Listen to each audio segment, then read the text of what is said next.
Hey guys, mumeze mute? Nizere ko mumeze neza aho muhereye hose muri amahoro kandi mushima Imana. Nkuko nabasezeranyije muri video iheruka nababwiye ko muri uyu mwaka tugiye gukora cyane tukazamura social media zacu duhereye kuri YouTube. Uyu munsi rero tugiye gusipoza ko ari bwo bwa mbere tugiye gutangira YouTube. Waba ufite YouTube ibi birakureba, waba utayifite ushaka kwinjira muri uyu mwuga wa YouTube nabwo birakureba. Tugiye kureba ibintu by'ibanze ugomba kuba wujuje kugira ngo ufungure YouTube channel muri 2025 kandi YouTube channel yawe ibashe kuba successful. Twavuze ko ari ikintu tugiye kwibandaho muri uyu mwaka ku buryo ya Mixmax TV ndetse n'umukunzi wayo waba usanzweho wawe rwa mbere hageze tuzajyana kuva ku munsi wa mbere wo gufungura channel kugeza ku munsi wa nyuma kugeza igihe uzabira monetize uyu mwaka 2025 ukazarangira tumaze kuba monetize. Okay guys, ndi tugiye kurebaho rero mbere ko dutangira nkuko bisanzwe mu muco wacu turabanza tukakira abantu bashyashya.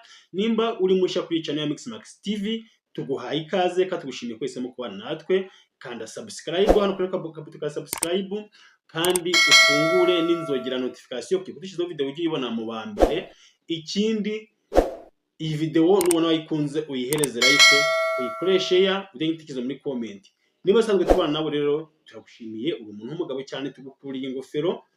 Iyi video isharinge uyihe like, uyiduhe n'itekerezo muri comment ubundi tujye tubana. Okay guys, rero turatangiye, reka turebe ibintu by'ibanze ugomba kuba wujuje kugira ngo ubashe gufungura YouTube channel. Iyi video nirangira no tuzahita dukurikizaho uburyo bwo gufungura YouTube channel ku buryo uzaba noneho ibya mbere ubizi ukagenda umenya n'ibikurikiyeho kugeza igihe tuzagira noneho gushiraho video n'ibindi byose bijyanye na YouTube. Okay guys, reka dutangire rero turebe ibintu dukwiye kuba twujuje. Ikintu cya mbere nimba ushaka gufungura YouTube channel ugomba kumenya icyo bita niche cyangwa se n'icyo bitewe no kubivuga. Niche ni ukumenya category video zawe zaba zirimo. Ugomba kumenya category video zawe zaba zirimo cyangwa se iciciro uzakoramo video. Hano kuri YouTube hari ibintu byinshi wakoramo video. Ni byinshi cyane, byinshi ntabwo wabirangiza, ni byinshi, ariko ugomba kuvuga ngo noneho ngiye ko ngiye kuri YouTube ngiye gukora iki. Ese abantu bankurikira bazankurikiranira iki?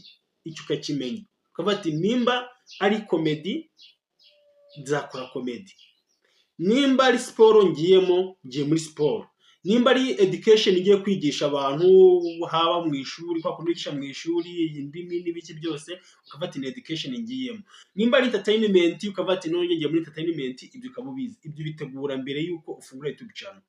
Abantu dufite umugisha mu myaka yashize kudufungura ama YouTube channel rimwe na rimwe nta nubwo wabaga ubizi ugaruhuzagurika nta wavana ubumenyi abantu batabivugaho cyane, ariko buno abantu bigisha ibintu kuri YouTube barahari benshi ku buryo utapfa noneho gukora ibintu ngo ntube successful biragoye.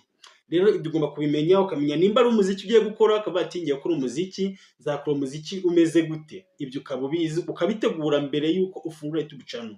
Ikindi ugomba kumenya nimba wenda ari technology ngiye kuzana iyihe, kandi ukibanda ku byo abantu bakeneye, ukibanda ku bazakureba gusumbya uko wakwibanda ku nyungu zawe bwite. Ikindi ukamenya nimba ari science, nimba ari documentaire, nimba ngiye kwigisha guteka, iyo akaba ari niche yawe. Ibyo ukabimenya. Noneho nimara kumenya niche cyangwa se category ya video ugiye gukora, uzakurikizaho kumenya ikindi kintu cya kabiri cy'ingenzi aricyo bita kumenya ngo ese nimba ari comedy ngiye gukora, nimba mpisemo comedy zanjye zaba zikoze gute, nzasetsa abantu gute. Mu Rwanda kandi tujye mu Rwanda dufite abantu basetsa batandukanye, sibyo? Buri wese afite uburyo bwo gusetsamo. Dufite kakajwi afite uburyo asetsa, murabuzi. Dufite pirate afite uburyo asetsa, murabuzi. Dufite Mitsuko afite uburyo asetsa, murabuzi. Dufite Nsari afite uburyo asetsa, murabuzi. Umuntu wese iyo agiye gukora ikintu agomba gushaka umwihariko we. Kunuzana agasha kawe abantu bakabona ko ari ibyo bwite, ari creativity yawe, abantu bazagukunda bagukurikirane. Buri diru muzi uburyo akora. Uwo twita buri kantu na buri ngundi bafite uko bakora. Ibyo ni ibintu utegura mbere yuko ujya kuri YouTube. dufite umugisha. Mbere ntabwo twajyaga tubivuga, ariko ubu turi kubivuga. Ntabwo mbere wabonaga umuntu wabikubwira, ariko uri kumubona. Ibyo rero nubirangiza ugomba kumenya noneho ngo ni ibihe bikoresho nkeneye. Ukamenya ngo ibikoresho nkeneye ni ibihe. Ibikoresho ukeneye biratandukanye bitewe n'ibyo ugiye gukora, ariko hano hantu abantu benshi bajya bishuka bagiye kuri YouTube. Abantu benshi bagiye kuri YouTube barishuka cyane, bakumva ko najya kuri YouTube azakenera ibintu bihambaye. Babwize ukuri ntabwo ariko bimeze, ntabwo ariko bimeze. Murabizi ko hari n'abantu bajya kuri YouTube ba Ismail Mwanafunzi n'abandi bantu bavuga ibyegeranye documentaire, ntabwo banagaragara, benshi batanagaragara, sibyo? Red Blue JD Jackson Semahoro muramuzi, abantu bakora ibyegeranyo batanagaragara kuri kamera, sibyo? Ntabwo ukeneye rero kamera ya hatari kugira ngo ujye kuri YouTube, ahubwo icyo ukeneye ni ukumenya ngo ikiganiro nzakora cyangwa se ibintu nzashaka kuri YouTube bizaba bigamije iki, bizaba biri mu ihe kategori, bizaba biri mu kihe cyiciro. Ibyo numara kubimenya nibwo uzamenya ngo none nkeneye ibikoresho ibi n'ibi. Urugero kadufate telefone ya ya 20 Airtel Imagine cyangwa se ikosora ya MTN igura 20. Ira telefone nuyikenera kuyikoresha kandi uzi ko ugiye gukora wenda video ndende, icyo gihe bishobora kuzakugora. Hakuno biza kwita hafata video, n'ugiye gukora agakomedi k'amasegonda 30 uzagashiraho bishoboke, ariko nukenera gukora video nk'indende uzayifata kuexportinga bigorane, kueditinga bigorane. Ariko n'ugiye gukora ikiganiro gisanzwe ntabwo uzaba ukeneye kamera hatari, ntabwo uzaba ukeneye na kamera. Nubwo ugiye gukora nka documentaire ushaka gukora record ya telefone ikarecordinga, ubundi ukeditinga bigashoboka. Iyi telefone mfite hano murayibona ni Tecno Spark. Iyi telefone ntabwo nzayikoresha nk'ibyo kuri telefone gato kakora, oya, biratandukanye. Iyi telefone iratandukanye, ariko kandi iyi telefone ntabwo nayikoresha nk'ibyo iPhone yakora, nabwo biratandukanye. Ntabwo nayikoresha nk'ibyo Samsung yakora. Ibyo byose ugomba kubimenya mu gihe ugiye kuri YouTube ukavuga ngo ngiye kuri YouTube ngiye gukora iki, ibyo ukaba ubizi. None wamara kubimenya ukavuga ngo nzakenera ibikoresho bimeze gute. Icyo ni ikindi kintu ugomba kurebaho. Ikindi ugomba kurebaho rero kandi cy'ingenzi cyane ugomba guha umwanya mu gihe ugiye kuri YouTube ni ikintu cyitwa izina rya channel. Wamaze kubona ibyo ukeneye, wamaze kubona ibyo uzakoramo content, wamaze kuyibona, noneho izina rya channel ugomba kumenya ngo channel yanjye izaba yitwa gute. Ibyo urabimenya kandi ubitegura mbere, kuko icyo kigiye kibaho. Rero kanihereho jewe ku giti cyanjye nakoze YouTube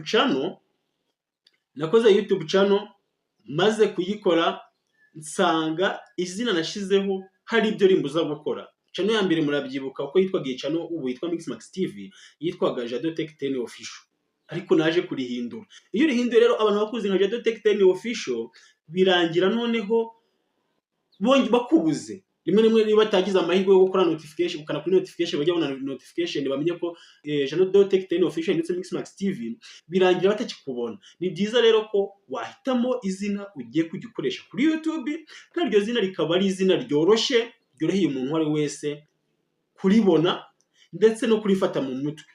Nimba witwa wenda Tuyisenge Eric, ushaka wafata channel ukayita Tuyisenge Eric comedy, nimba ari comedy, sibyo? Cyangwa se ukayita Ismail Mwanafunzi, nimba documentaire nk'uko umwana yafunze yitwa. Nimba twatwize jano diye nkabyita ngo wenda Jado documentary. Ibyo ukashaka kazina koroshe. Ushaka gufata indi zina ritari mu mazina yawe, ariko ugashaka izina ryoroshye ku buryo umuntu wese ugukurikirana azabasha kumenya, akakumenyera, akamenya ko channel yawe yitwa gutyo, ubundi anytime akagushaka byoroshye akakubona. Ikindi kintu cya nyuma rero kugira tukivuge, manzi rero ko amaze gukora subscribe, iyi video amaze no kuyirayikinga, dukomeze kubwire icya nyuma, ubundi dusoze ikiganiro cya mbere dukoze cya YouTube. Okay, wamaze kubikora. Nimba birangije rero ngaho ikintu cya nyuma cyitaho. Ikintu cya nyuma rero ni ikintu ugomba kuba ufite kandi koko gikomeye, n'akantu koroshye cyane, ariko utagafite ntabwo byagushobokera ko wafungura YouTube channel. Ugomba kuba ufite email. Hano kuba kuri Mixmax TV hari abantu bazi gufungura email, hari n'abatabizi. Nimba mwifuza ko nzakora video y'uyu wafungura email, mubyandike muri comment mumbwire ngo udukorere iyi video zayibakorera.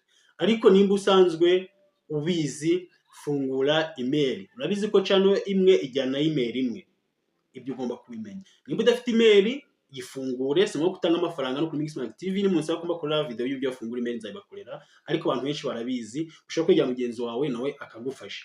Okay guys, ngibi rero ibintu n'abateguriye 5 ukeneye muri 2025 kugira ngo ufungure YouTube channel. Ubundi reka dore muri video zikurikiraho tuzifungura noneho YouTube channel, dushiraho na video tureba uko tugomba ku uploadinga, tureba ibyo tugomba kubahiza mu gihe turi gukora upload. Ibyo byose tukabyigaho, tureba uburyo tugomba gushiraho ama thumbnail, tureba uburyo tugomba gushiraho wenda ama profile, byose tuzabireba muri video zikurikiraho. Ciao ciao, ndabakunda cyane, Imana ibarinde naho ubutaha.